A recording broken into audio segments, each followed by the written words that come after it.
గంగా జలము తెచ్చి నీకు అభిషేకము చేతునంటే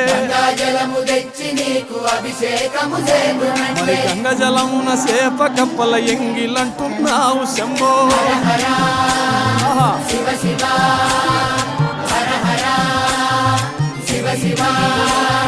సాంబ శివ నీదు మహిమయన్నటికీ తెలియదాయే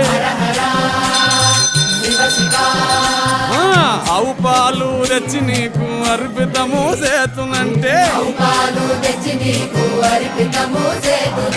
ఆవు పాలన లేక దూడల ఎంగిలంటున్నావు శంభో